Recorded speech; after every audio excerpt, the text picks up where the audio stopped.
It's a grand old flag, it's a high-flying flag, it's the emblem for me and for you.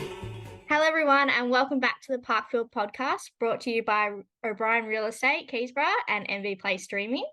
We're back for episode 4, is it? Yeah, I think we're 4, yeah. Yep. All right, Canno, how's it going? Very well, thank you, mate. Very well. Happy to be here as always.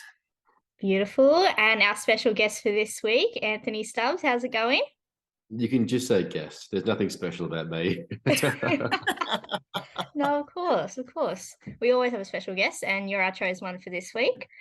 So it's quite peaceful this week. It's going to be good vibes. Unfortunately, we are down a host. Get the elephant out of the room, but we're bringing the good vibes this week. The Parkfield Pondcast is no longer the great man. Thank gosh. He's going straight. But no, he'll be back. He'll be back soon.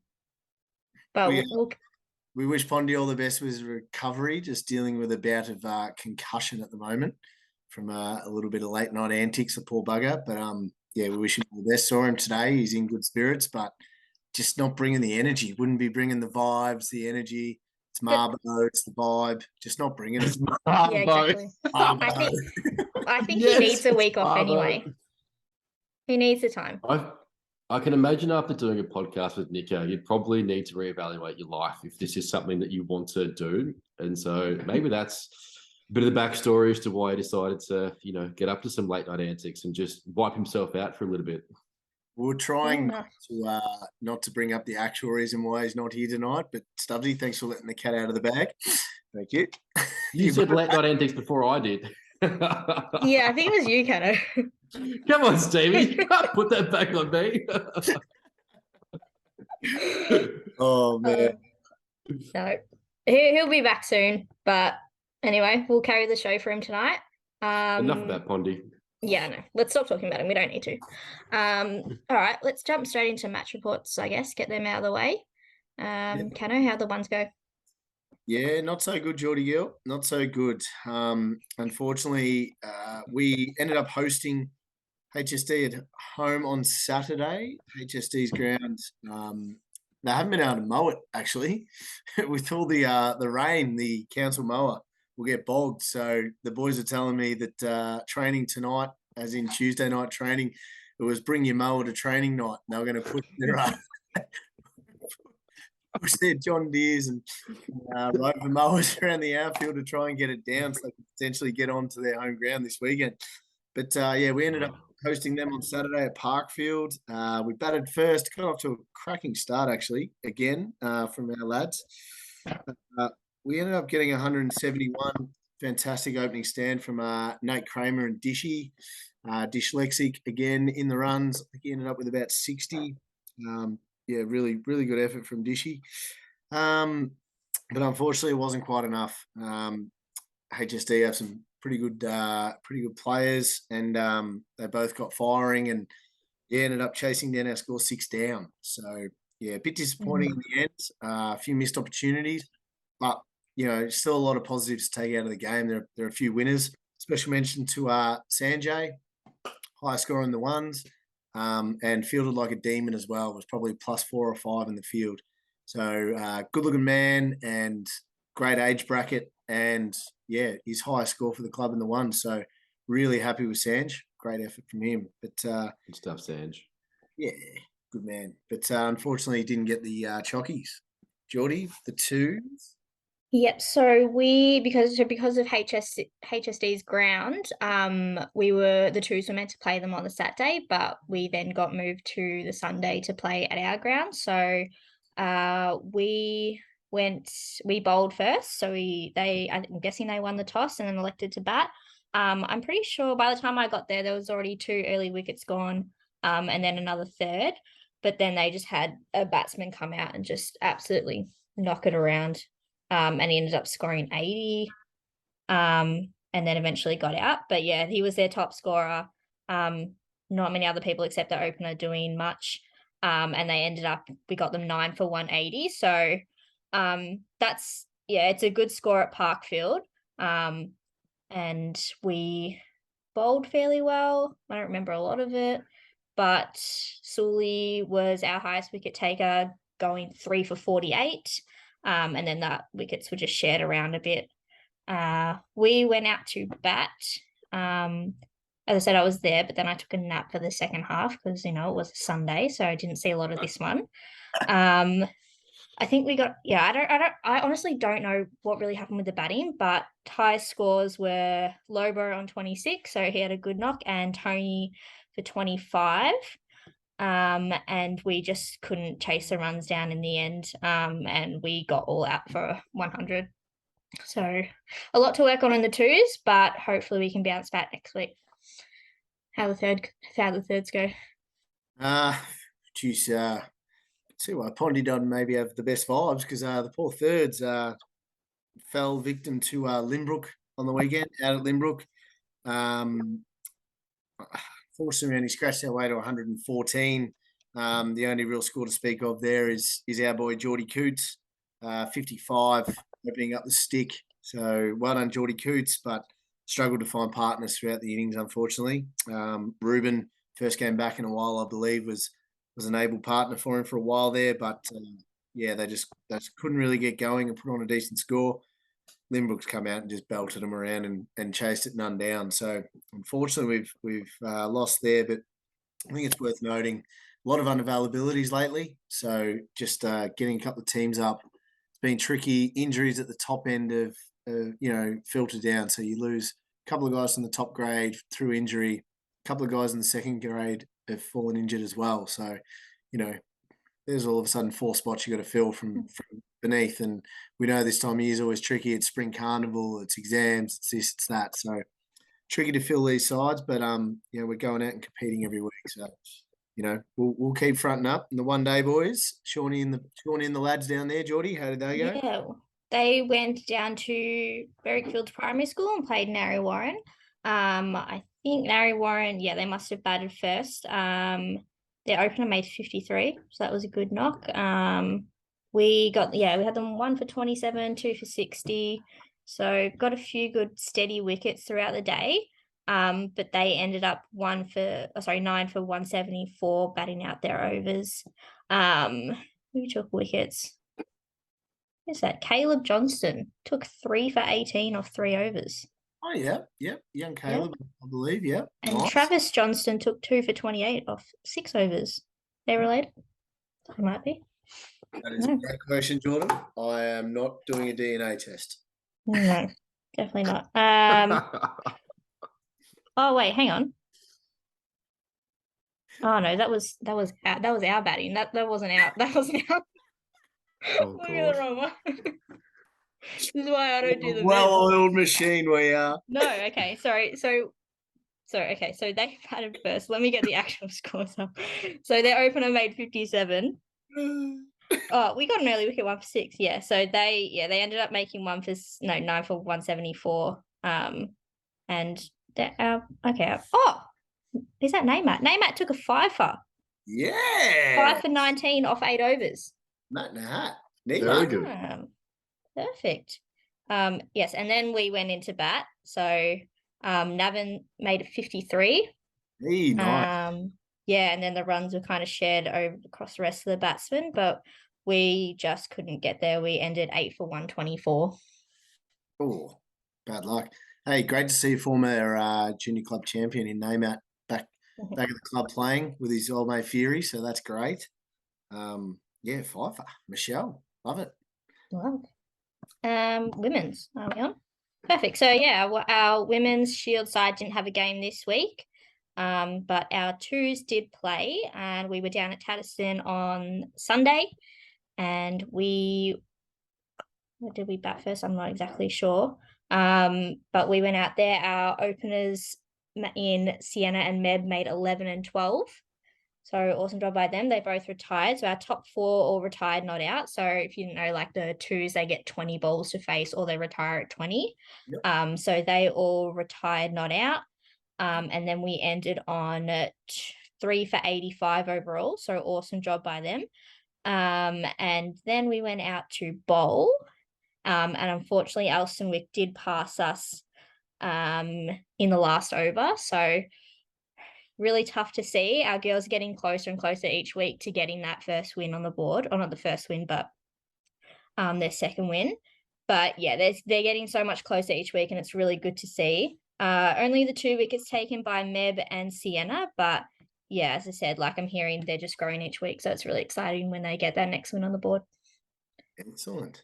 All right, juniors. What juniors do we have? We have the under-10s. So under-10s took on Hallam Kalora Park up at Hallam, which is our second furthest drive, which is pretty lucky. Unfortunately, we didn't get the chocolates there. We fell a few runs short, and I believe you lose runs for wickets. So yeah, I think it's 4 runs a wicket. Yeah, and we ended up losing 9 wickets and only making 56, whereas they lost 3 wickets and made 65. So I think if we had held our wickets, we probably would have come away with the W there. But it's all learning experience. This is most of those kids' first year. They're fresh out of junior blasters, first half competitive cricket. So it's all about just getting the game on and enjoying themselves. So, shout out to Caitlin, Rory, Shane and Meb for taking that on this year. They're doing a great job. So, yeah, it's great to see young juniors back at Parkfield. Perfect. But I think we just had our under-18s girls just finished playing, I think. And they were down at Parkfield on a Tuesday night. So if anyone doesn't know, I think we mentioned it last week actually, that on a Tuesday night, if it's their home ground, they're at Parkfield. So if you want to come down and watch them, that's where they'll be. So we also have a men's train on the night, so that's good to watch both of those. So we didn't bat first. They batted first, and made 92. We had them 4 for 92. Jethry got 2 for 12 off 4 overs. Nilo 1 for 14 off 3. But yeah, that's basically it with the bowling. Not much other than that. We went then out to bat. Top scorer was Nilu, standard from her, making 26, and Tash making 18. So good job by those two, but unfortunately we just couldn't get it done in the end, and we were bowled all out for 76. So bad luck, but they're a really good side. So good that we've got a bunch of a proper girls junior team coming through to our women's side now. So it's exciting to watch them. Is that it with match reports? That'll do it for match reports, I reckon. Perfect. Again, just great vibes. Just great vibes from us. Great vibes all. Chris Bond to just bring that deep, dark energy around here. No. You got time for that. All right. Well, let's get into the moment we're actually here for. The interview with our special guest Stubbsy. Ooh. I'm kicking it off, aren't I? You are indeed. God, I should have this ready. God, it's so hard being the host. Oh, come on. Give you too much credit here, Jordie. Welcome back, by the way, Anthony. Not long landed back in Australia from Germany, so thought we'd get you on the pod straight away before you stuff about and become too highly in demand. So, yeah. Jet sets off from us again. Jet sets off. Yeah. Yeah, true. But I actually be here for a little bit longer than I was initially. Well, I told Stevie that I was going to be back for the start of the season, and then I pushed back a couple of months. And in those couple of months, I managed to hurt myself. And so it looks like I'll be fairly useless in the end anyway. I feel like I keep telling you every season, Steve, like, nah, I'm keen. The off-season starts, and I'm like, I'm doing some of my own work. I'm getting myself ready. And then I fuck off with all the intentions of coming back, raring to go. And I don't even remotely get close to what I initially attempted to promise. Like, not even remotely close. Oh, that's all right. All right, we'll get cracking into it. Do you want to start off telling us a bit about your background in cricket? Sure. I did my juniors at East Melbourne, and I don't know, just a cricket tragic, I'd probably say. Like, I was the kind of kid that I'd be playing cricket every single day if I possibly could. But that was really quite cool. Playing down at East Melbourne and started in the juniors worked my way up into the seniors. And then I think my last year there, I was the first 11 captain, and we had no coach. And there was a couple of really talented guys in our team, but they didn't particularly want to be playing that much. So as the captain with no coach, I was dragging down my brother, who's, much better bloke and cricketer than I am.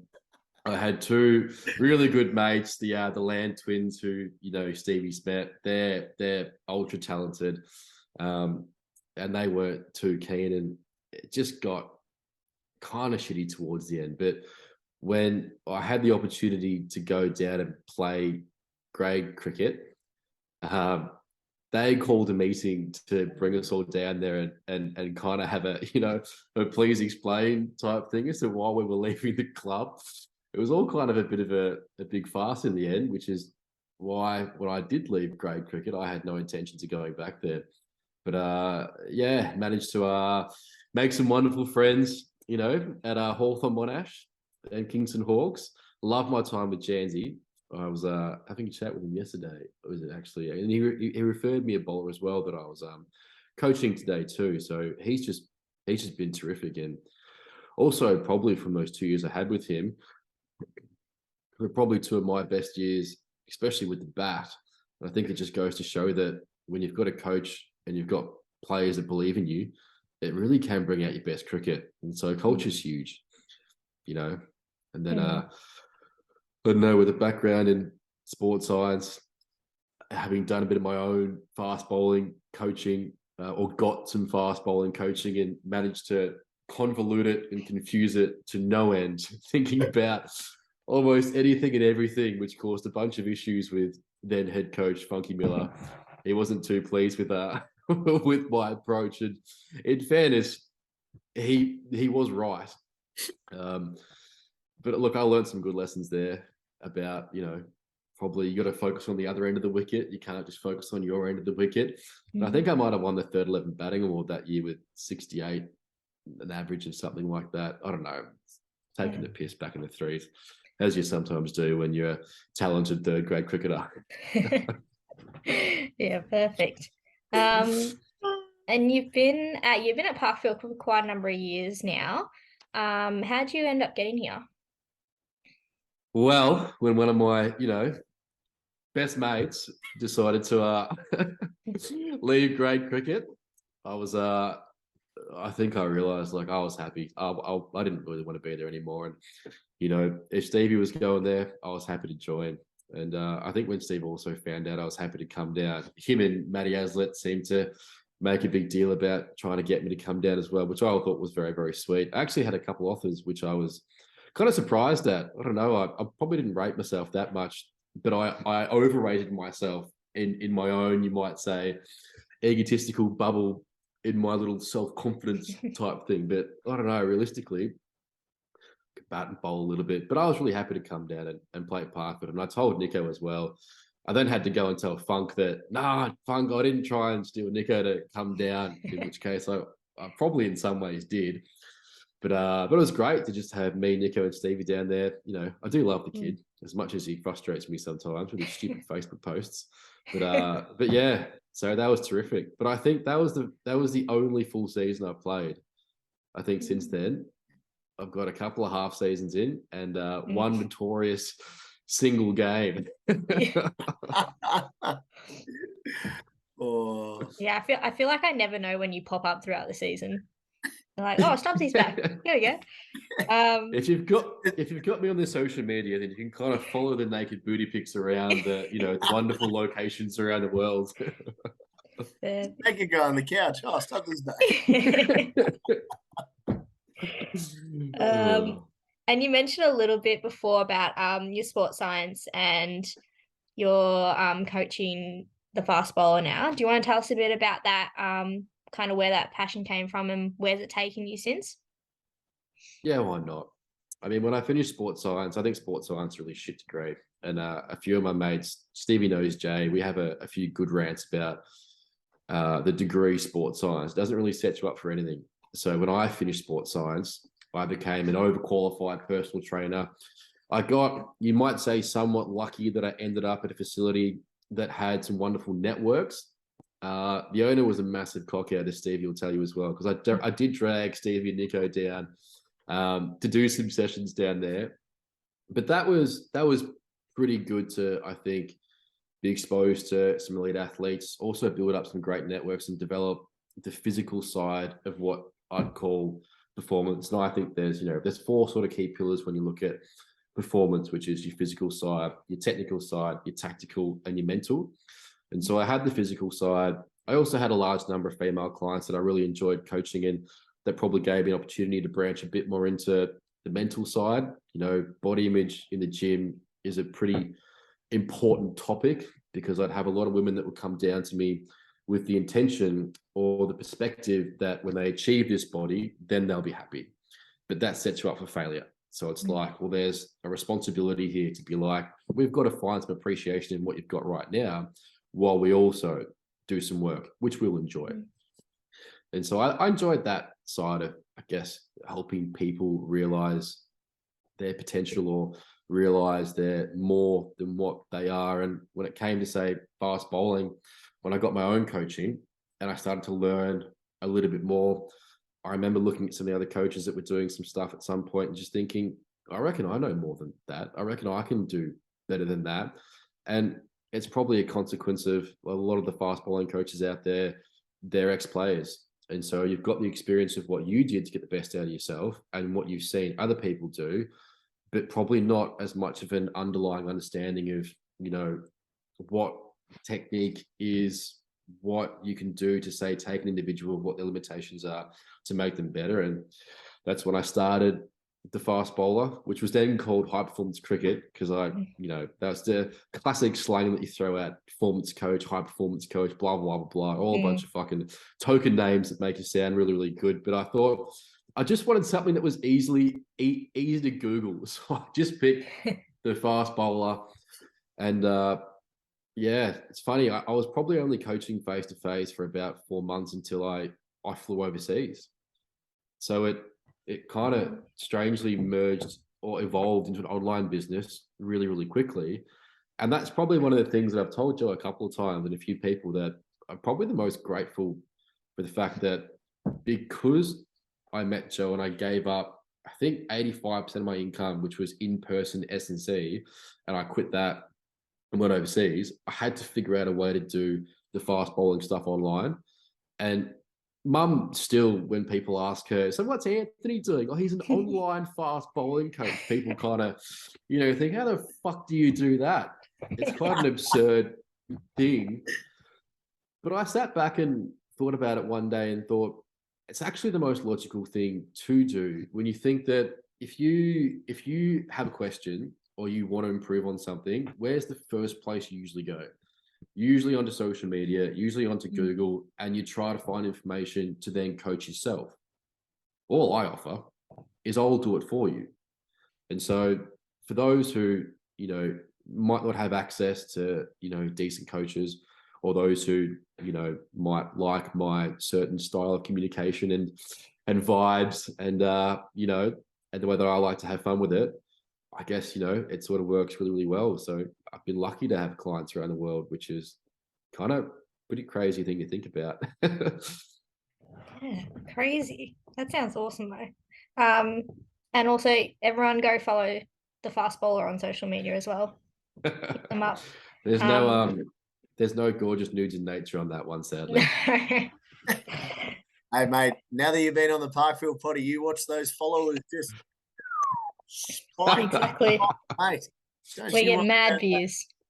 The Sri Lankan community will be right on top of it. Don't you? Well, you know what? I probably do need to diversify from, just largely the Indian community. So, and the Pakistani community is building up. So it'd be great to diversify into a bit more of the Sri Lankan community, and then hopefully a couple of Aussies and English people come on, since they probably pay me the most. Nice. All right. That's all from me. Canno, what have you got?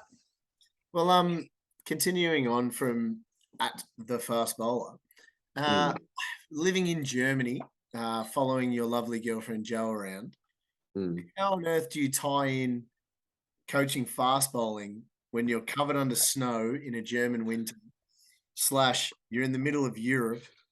How on earth do you find cricket? Did you make any connections over there or anything like that? In Germany, no. When Joe did an Erasmus semester in the Netherlands, yes. We were in Utrecht, and there was a cricket club about 1.5 km away, which was really cool. It was also during COVID time. So they had an outdoor net that was roofed over. And so you were allowed to use that. So a lot of the, like the Dutch boys came down. We were allowed to train there without too many restrictions. And I contacted them and said, look, I'm in the area. I think one of the coach in charge of their off-season high performance program may have known about me, or he scouted me out and saw the YouTube stuff and saw the Instagram and thought, oh, this guy, seems to know what he's talking about. So that was really cool to go down there and do some coaching. And I was quite surprised when I was in the Netherlands.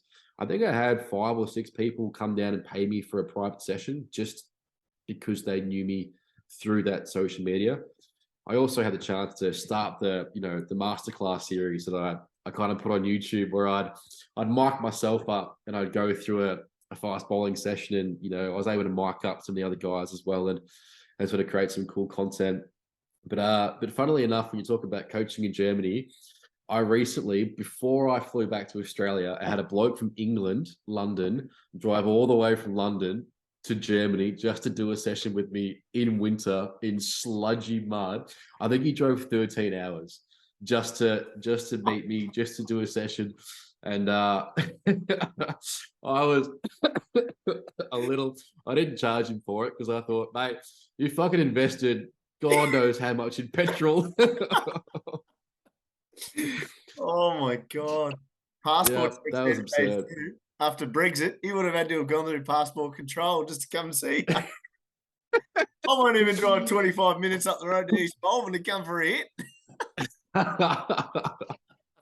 Mate, it was just absurd. But, he'd done some online stuff before, and I think he wanted to do something in person. But yeah. I can now officially say that, I've coached across 4 countries, I think, because I went through Ireland and I had a network there, and I coached their, I think, 14 to 16-year-old women's type team. There were some talented women there as well, which was that was pretty cool. Then you had the Netherlands and Germany and Australia. So I've got a couple other, places in mind that I'd like to get to. It's just pulling the trigger and I guess having enough money to also factor in the travel that I want to do. But my best case scenario is to bounce around the world, run a workshop somewhere, also travel, and hopefully live that wonderful international dream. Oh, mate. I think that is the dream for a lot of cricket nuffies. I'll tell you right now. I don't enjoy coaching that much anymore, but if that meant that I could do it out of a suitcase around the world, I'd definitely throw my hat in the ring again. Well, it's pretty cool with the online stuff, mainly just where because it's coaching and mentoring. That was probably one of the, I'd say, business development moves that was really good for the business and also good for, I think, the players too, where originally when I first started, people came to me for technique. Yep. And it was the way that they kind of perceived it was like, to become a better fast bowler, they've got to improve their technique. And so they had this idea that a better technique was the be all and end all. But this is often when you get yourself in trouble, when you put that, as you might say, your axiom, and then every conversation off that starts to become a technical question. And that kind of fucks things up a bit, just like if you're chasing speed and all you want to do is bowl fast. And when it comes to developing craft, tactics, skills, you kind of bias yourself towards that. And so I also wanted to be there for my guys, and I sat back and thought it was quite intelligent to monetize communication. But I told my guys, like, I want you to text me. I want you to text me about your questions, your doubts, your match reports, etc. Tell me about your tactics. And so I've got an open line of communication with them. And the way that it works is they like a debit comes out each week. So whether they use it or not is up to them. I get paid either way. And, it seems to be working pretty well. So that's how I can afford to, work in Germany when it's winter and not do anything. But I often have to like make videos in Joe's bedroom with me demonstrating certain things, like this is the cue here. This is how you've got to explain it. I was wondering where you were going with that, mate. Making videos. We don't need, this is a reasonably PG podcast, Anthony. But yeah, Jesus Christ. Cheese and rice. Cheese and rice. Mate, I've got a couple more questions for you. The first one is, what is probably your highest, most valued memory of your cricket career? And I'm sort of leaning into a particular memory that I have. Yeah. A certain wicket you took one day in the second 11 at Monash Uni. Not get a chance to play against international cricketers, let alone get them out. So do you want to talk us through that, mate? Well, I probably wouldn't say that was one of my highlights, but it was definitely an interesting day, because I think I did all right that game in the twos, and I got out your mate, who's a pretty handy batsman. Yeah. And I didn't realize he was, that good. I didn't really know who he was, but obviously playing second grade and having played a few first grade games, he must be decent. But coming back on for a spell towards death, I managed to clean bowl Timmy Dale, Adam Dale. Tim Dale. And I made the mistake of telling people very proudly that I managed to clean bowl Tim Dale. I got his fucking name wrong. And the best part is, my ex-girlfriend was there, and she actually has a photo of the ball hitting the stumps and me kind of walking off like this, which I ended up using on a blog post on my fast bowling something. Dear, oh dear. Yeah, that was an interesting one. But as far as best memories,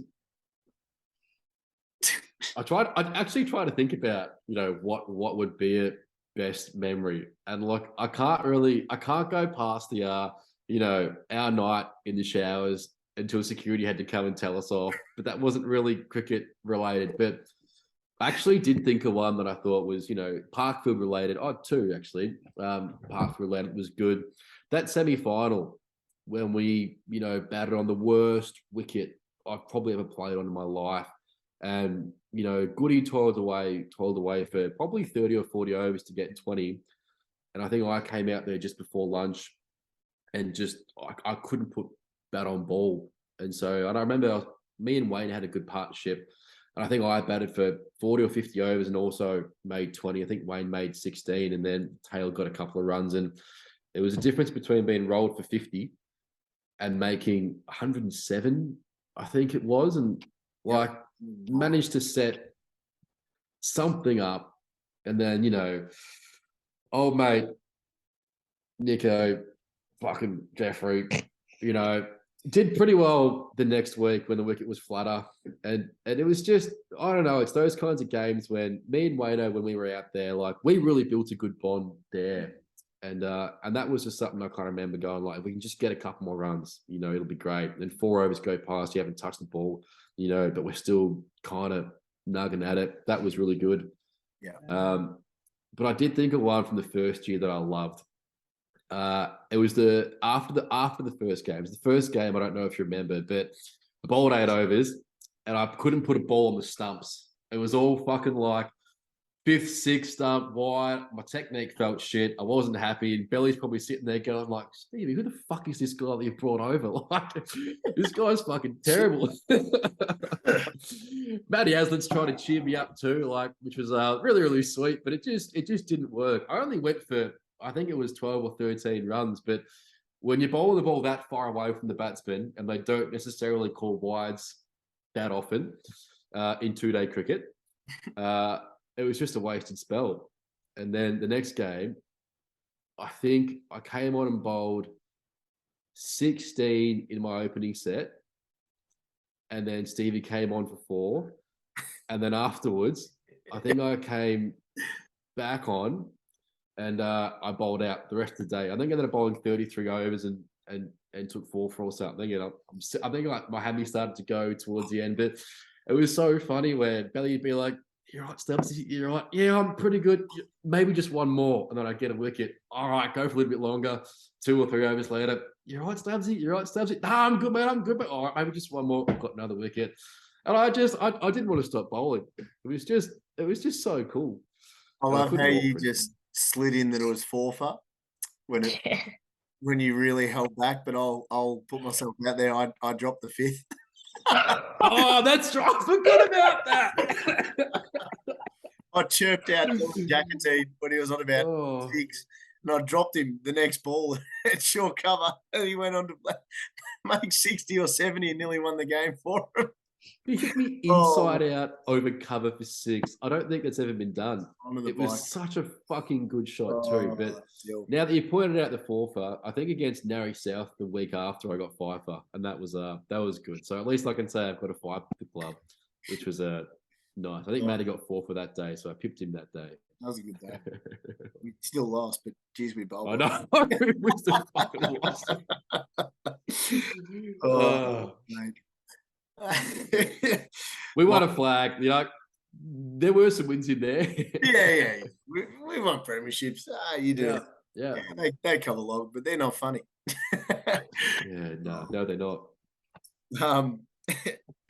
One thought I just had when you started spruiking about how well you bowled that day was one day back at Hawthorn when you got 80 odd in the thirds and you rang Funky and I to come meet you at the night after the game. So we stroll into the pub.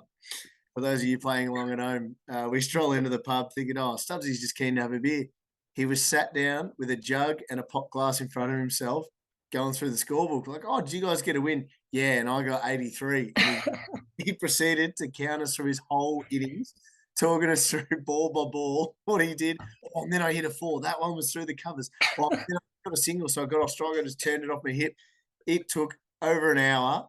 Palmers were served, eaten, still talking about his innings while he's just sat there going cold. It was something else. Oh, brilliant. I had a really good year that year.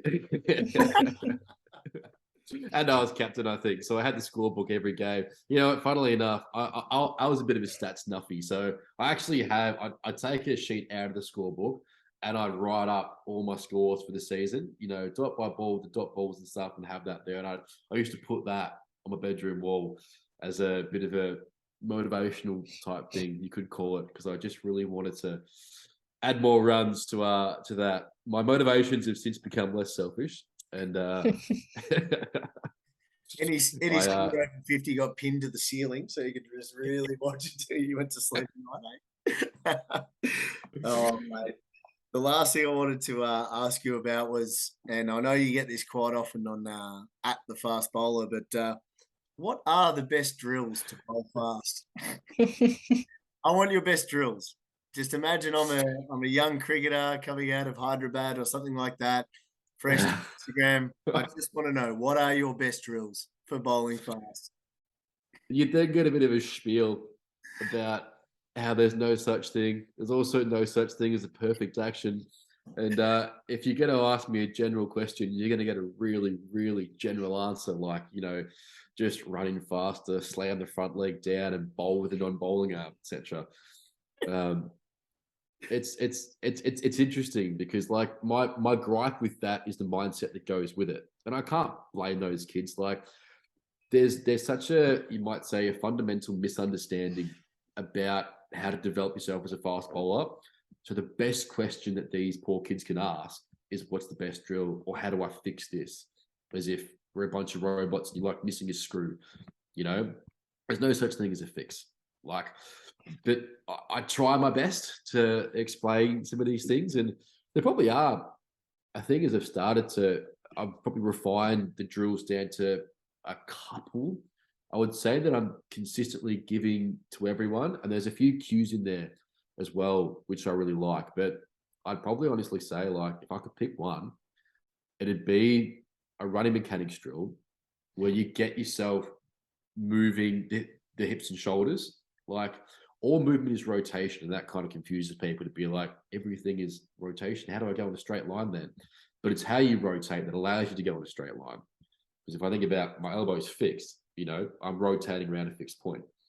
So if I think about when I'm running, I'm going to have this shoulder coming in front of this shoulder, this pelvis in front of that pelvis. And when you allow those little sequences and you sort of landing nicely and interacting well with the ground, you get like a whole body whip through yourself. And how you time these through your jump, gather, etc., you can really leverage quite a lot of, you might say, potential energy, which then does help you bowl it faster. Whereas a lot of the time, because we bowl like robots or we focus on one part, we fuck up our ability to be able to access that. So a lot of the time, the best drill is literally removing the limitations you've already placed on yourself so that you can access some of these things. And it's kind of funny watching the bowlers that I get to coach today. And it's more just honestly just trying to whacking them, tell them, just fucking relax, mate. You're so fucking stiff. Just calm down. It's all right. And they said they tend to do better.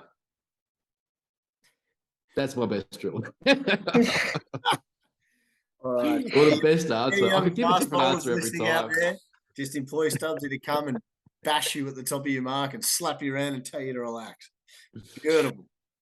That'll do it for me, mate. That's all I've got here. But Jordie, I reckon we've got a little bit more to talk about here, particularly with the big event that took place on the weekend. Yes. The event we've all been waiting for. Miss Parkfield. What a night that was. What a night. It was honestly crazy. I didn't expect it to go how it did. Well, I wanted it to go like that, but I was a bit scared that it wasn't. And yeah, it was just an awesome night. I think some of those performances will be scarred in us, but especially from Nico, but I try not to think about it. I try not to. How was your night, Canno? I know you competed in it. Great night. Had a great time.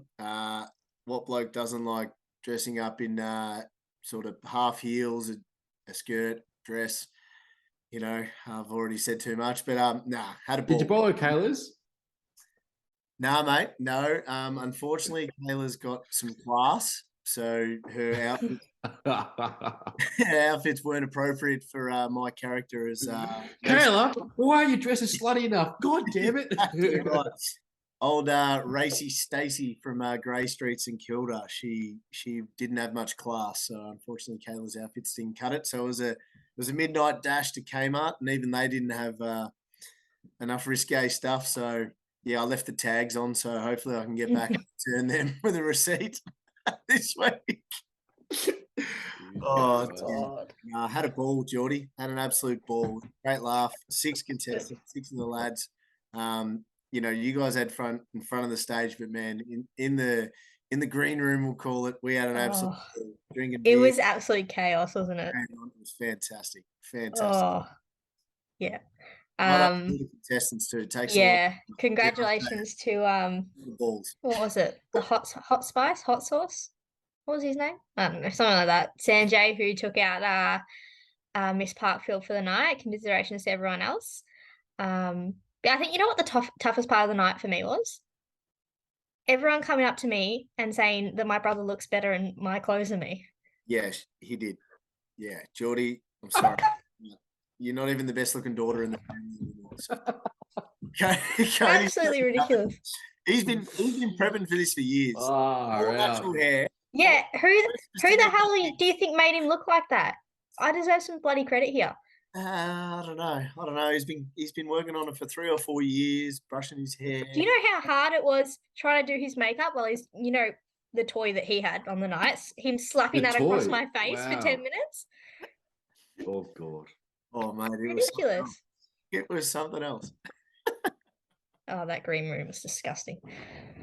All right, but anyway, thank you to everyone that came. I think everyone had an awesome night, and yeah, it was just absolute dance, wasn't it? So good. Everybody that attended, I think. Yeah.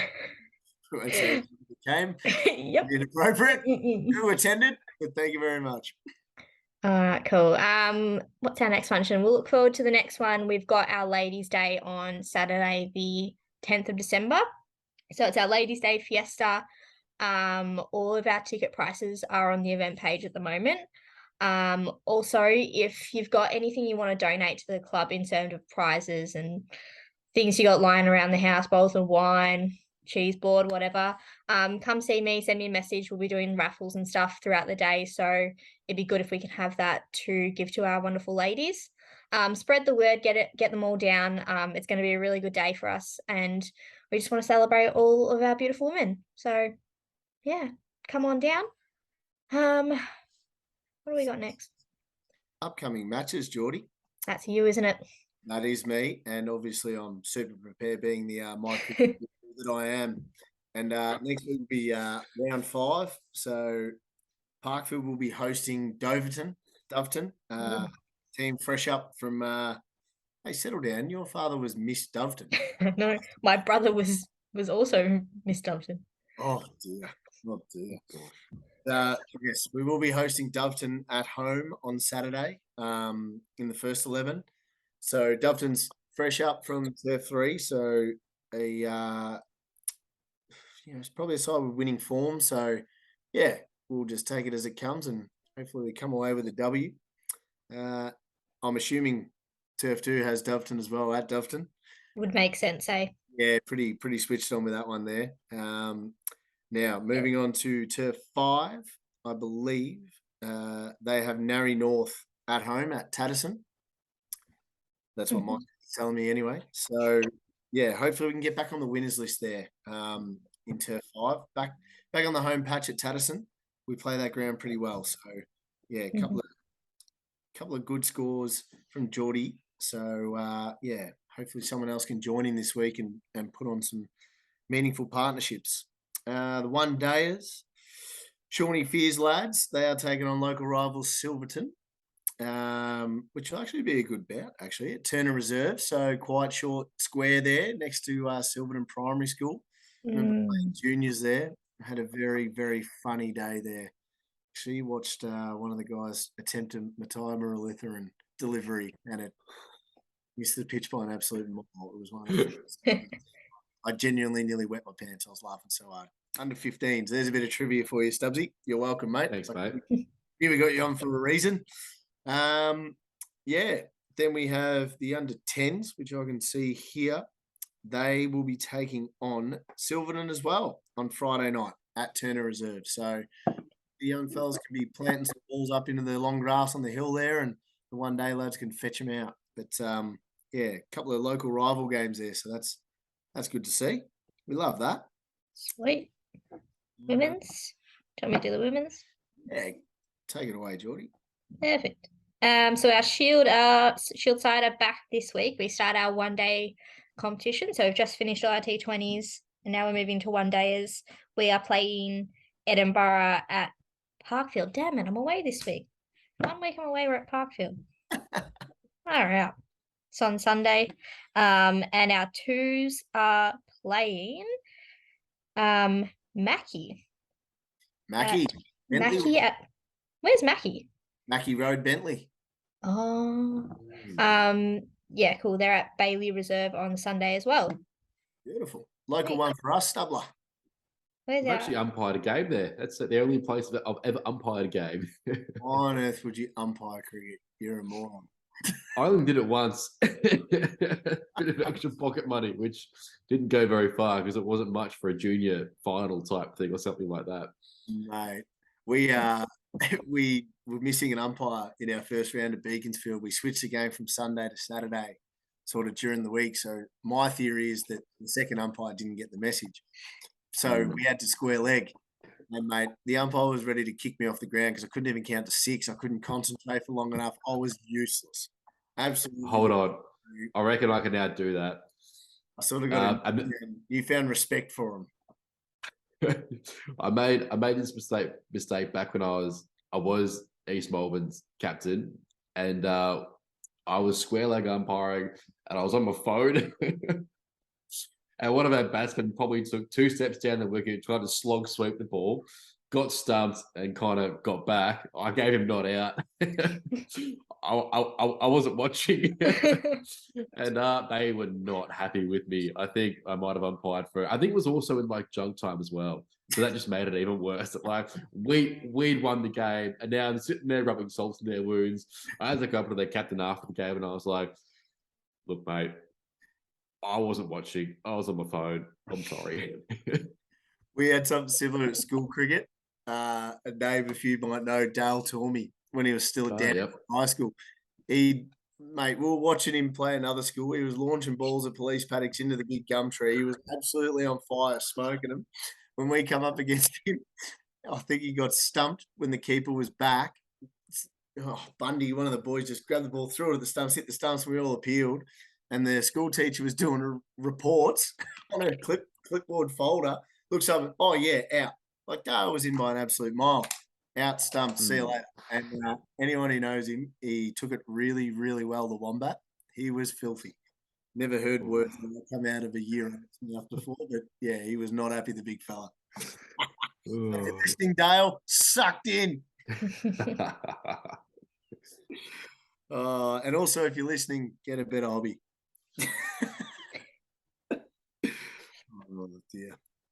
Anyway, what do you reckon, Jordie? Poll results? Yeah, we've got to jump into the poll results. So what was our question last week was, who do you think's going to win Miss Parkfield? So as I said earlier, Sanjay did win, and we had 2 people predict this. One of them was himself, so that doesn't count.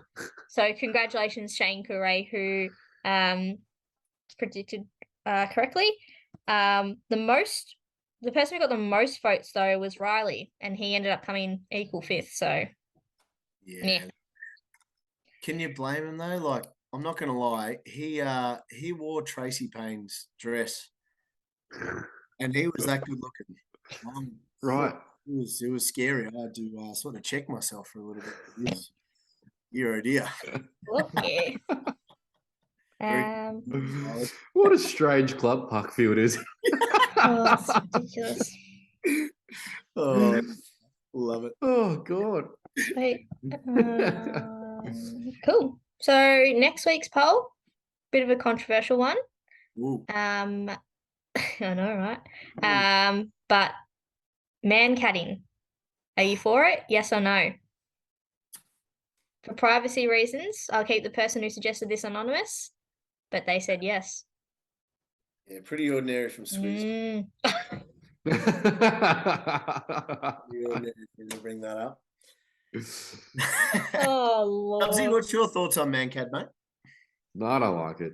It's just, maybe it's of Australian. It's against the spirit of the game. It seems to be a common theme here that you just Good don't do old-fashioned it. sandpaper, you know, like it's within the spirit of the game.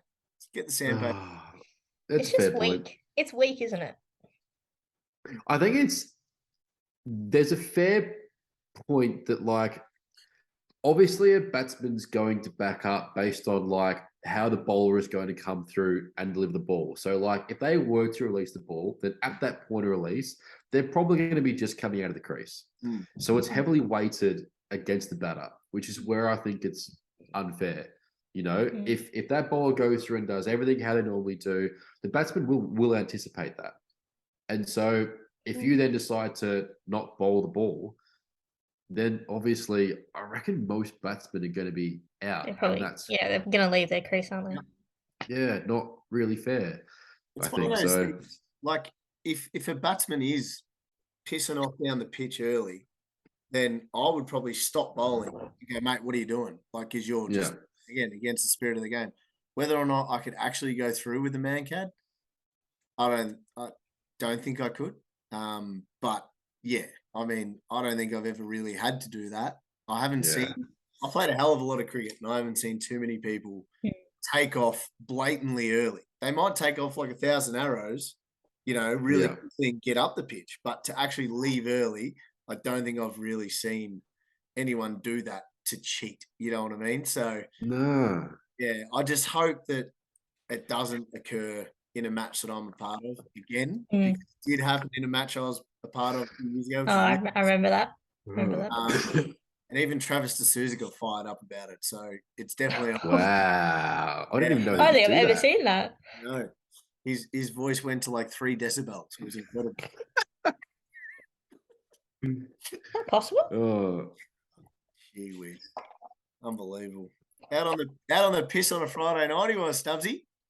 Big Travis. Yeah. Wow. On the vodka cruises? No, I think it was on the Bow Waters. So, Fair enough. he sent through a photo to the group chat trying to be a big dog. So good on him. Good on him. We love that from Trav. We love that. Look at him stepping up. Look at Big him. shoes to fill. I didn't check his wrist for the entry stamp though. Cool. We're waffling like Pondy would, so we better. Yeah, we better wrap it up, shouldn't we? All right, cool. Well, there's your there's your poll question. Thank you so much, Stubbsy, for coming on the Parkfield Poddy this week. Go follow his socials at the Fast Bowler. Give him a like, give him a follow. Some good content on there. But cool. Sign up to his direct debit. Yeah. I'll pay for his Why next trip. not? How's your bowling going, Stevie? Do you need some support? Are you taking wickets? No. Next really, question. I've clocked it. All right. We should test to see if you're still on the right side of 100. No speedo guns allowed anyway. Some bowler next to the Monash Freeway and you can pick up someone else. Oh, God. Oh, shit. All right. All right. Man, Thanks, guys. Great job, Jordie. Great job. Thank you. See you next week, guys. Bye.